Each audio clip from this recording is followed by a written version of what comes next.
Isang kababayan natin sa Pilipinas ang umiiyak habang nagbabahagi ng nangyari sa kanyang BDO passbook account na college fund pa naman sana ng kanyang anak. Nakakatakot ang ganito lalo na sa ating mga OFW. Ang sabi pa ng kababayan natin na passbook account lang ang account niya sa BDO. Wala itong ATM card at hindi ito konektado sa online banking. Ngunit nang pina-check daw niya or pin-update ang kanyang passbook, ay wala na yung laman or yung pera na laman nito na nagkakahalaga ng 345,000 pesos. At ang sabi naman sa BDO ay successfully daw itong na-transfer gamit ang online banking. Kaya grabe ang pagkadismaya niya dahil paano daw ito mawawala na gamit ang online dahil hindi naman daw ito konektado sa online banking. Hindi ko alam kung paano kung umpisahan. Video. Ang account ng anak ko na-hack. Ubus lahat ng laman pang college niya. Hindi ko alam kung paano umpisahan. Sabi ng video, successful daw yung na-connect yung account ko sa online. Samantalang itong passbook na to, passbook lang to, walang online bank, walang card. Masakit, ubos lahat.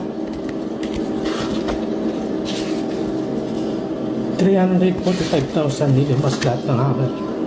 Pakasakit.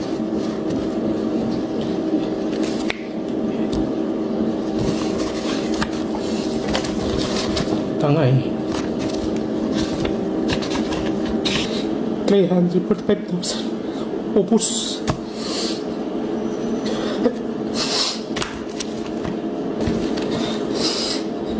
Kaya mina ng video sa sabi hindi na raw makuha yung pera. Successful daw yung nakonik sa online bank ATM o yung card na to.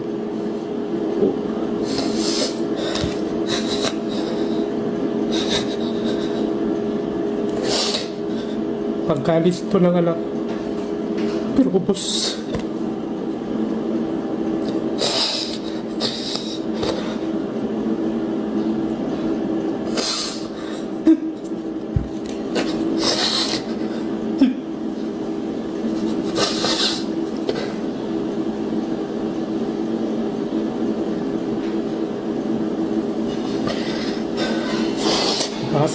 Pakasakit. Yung wala kang makuha, wala kang mabalik na pera. Ilang taon mong inipon.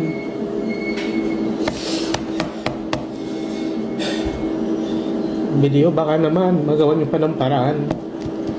Passbook lang to, walang online bank, walang card. Pero ano nangyari? Baka naman may makatulong, tropa.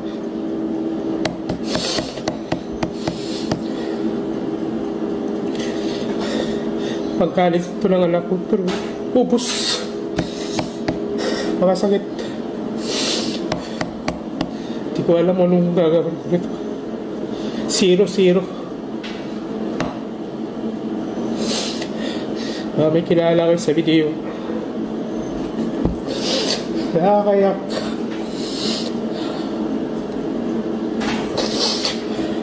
Guys, patulong naman. Please. Sino pong may alam? Nakakayak talaga. Pangkalis na to sa kanya ngayong year na to pero walang nangyari. Ubus.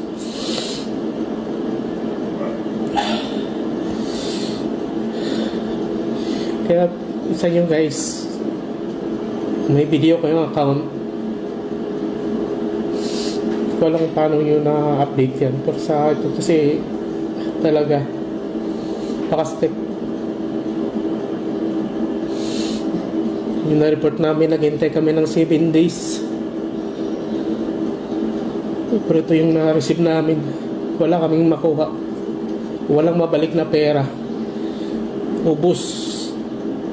Kasi na-successful daw yung nakunik yung account ko.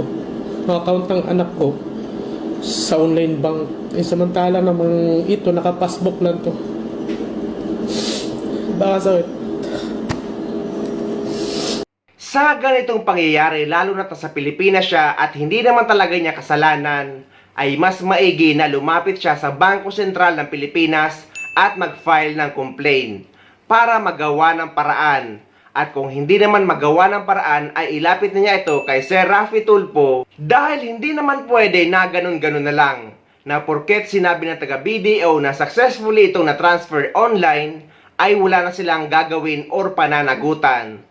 Kaya dapat itong maimbestigahan at dapat maibalik ang pera ni kabayan, lalo't hindi naman niya kasalanan dahil nga hindi naman niya ito kinokonekta sa kahit anong online banking. Paano na lang pala kung sa mga OFW ito nangyari? Paano ito hahabulin? Kaya dapat ay idulog ito sa Bangko Sentral ng Pilipinas o kaya naman kay Sir Raffy Tulfo para maimbestigahan ang kasong ito. Shout out sa BDO.